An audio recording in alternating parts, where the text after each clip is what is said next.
So the rate of payment is €35 per calf for the meal feeding, and that's up to a maximum of 40 calves. And the rate of payment for vaccination is €15 per calf if a participant selects vaccination at application stage.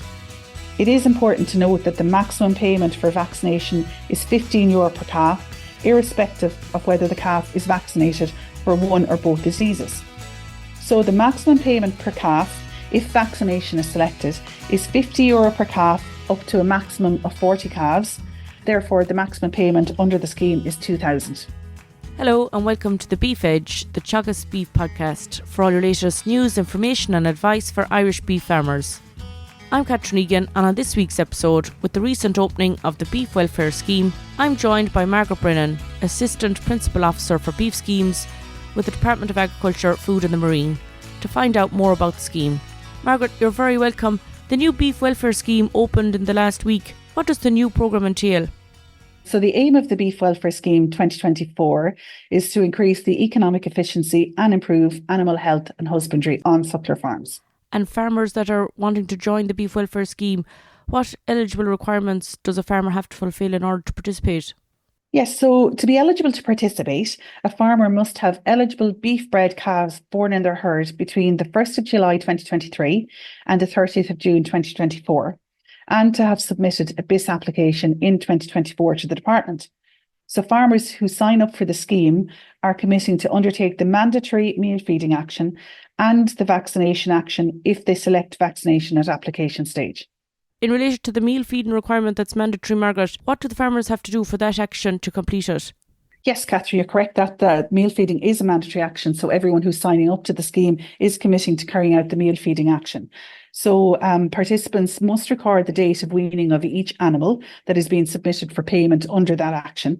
So where groups of calves, say for instance, are weaned on different dates, they should record the different dates for each group.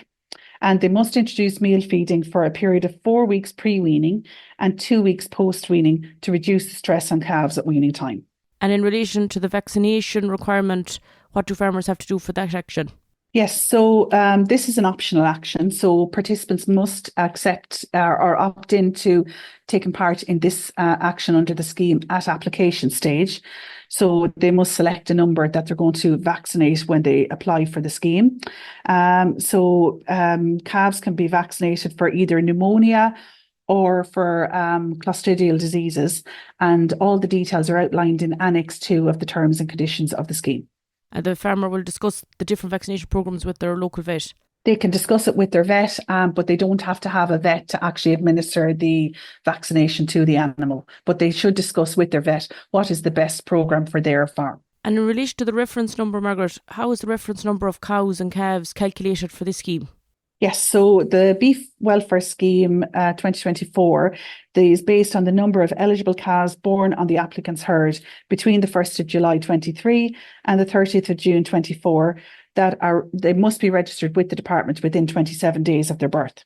So the applicants or their advisor acting on their behalf will be presented with the number of eligible calves for their herd when they log on to the online application system on agfood.ie. And for farmers that are autumn calving and they might have last year's weanings sold at this stage, can those farmers still apply? So any farmer who has eligible calves, as we've outlined between the dates 1st of July 23 and 30th June 24, and that submitted a BIS in 2024, they're eligible to apply once they've carried out the meal feeding action requirement to the levels outlined that we just discussed, and they're also in the terms and conditions of the scheme. Once they've carried them out for those calves born in that period. And as well, if they select the vaccination option at application stage, they must have carried out the vaccination option on those calves. So there's no issue at all if some or all of the autumn-born weanlings have already been sold, once they've carried out the action or the actions they are applying for and can provide evidence of same if requested by the department. That's great, Margaret. And farmers that are also already signed up to the suckler carbon efficiency programme, can they also apply for the scheme? And likewise, farmers that may not have already signed up for the suckler carbon efficiency programme, can they apply, or do they need to be in that programme to apply for this scheme?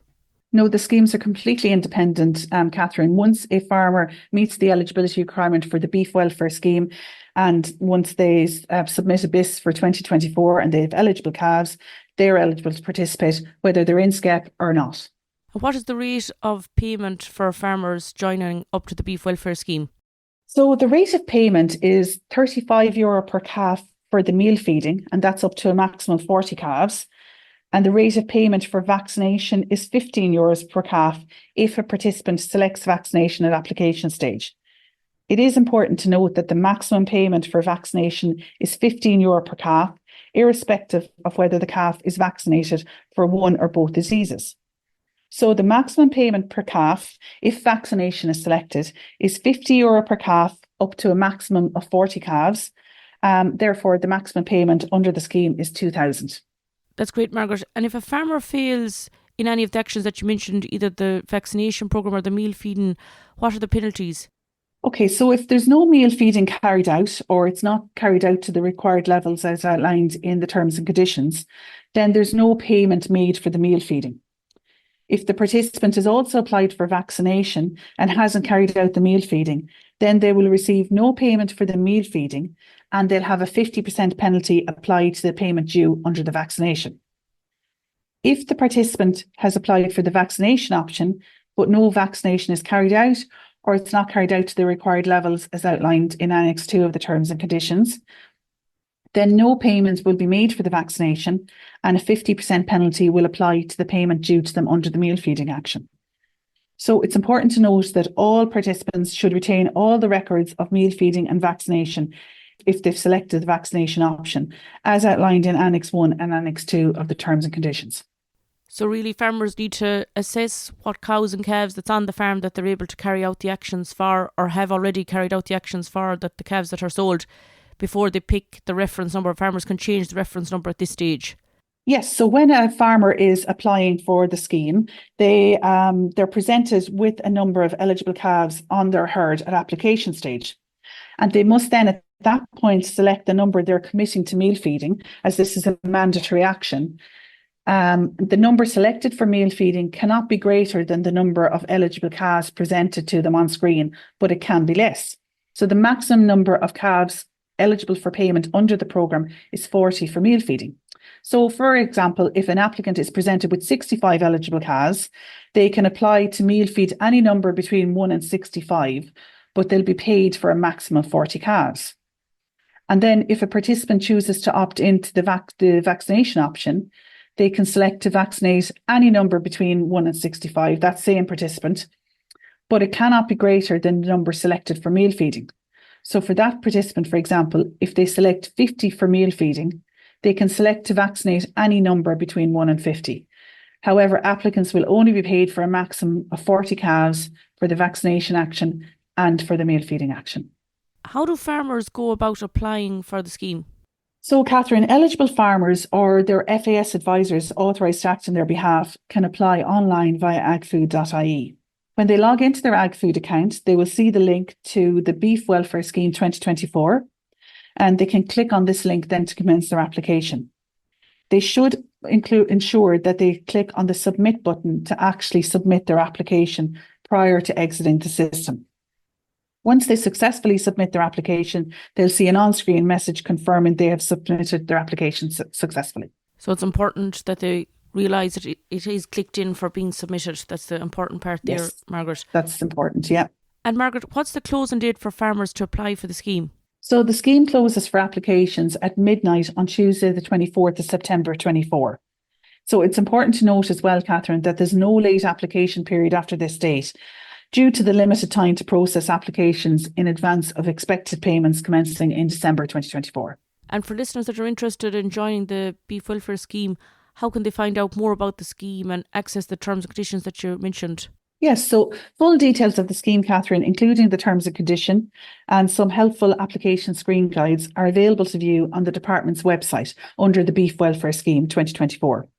So, as I mentioned, the scheme is open for applications until midnight on Tuesday, the 24th of September. So it'll still be open during this year's ploughing.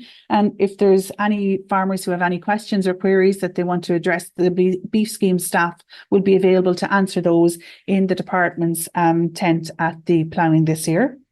And in the meantime, farmers can ring the department's help desk on 057 867 4422, or can email any queries to us at bws@agriculture.gov.ie. That's great, Margaret. Thanks very much. I'll include the link to the email and the number that you just mentioned in the podcast text. Great. Thanks very much, Catherine. That's all for this week's episode, and my thanks to Margaret for joining me on the show. You can catch up on all other shows and interviews from the Beef Edge podcast on the Teagasc website at teagasc.ie, or you can listen on Apple and Google Podcasts as well as Spotify. Don't forget to rate, review and subscribe so you never miss a show. For all other updates from our beef programme, keep an eye on our Twitter and Facebook pages. Until next time, I'm Catherine Egan, and thanks for listening.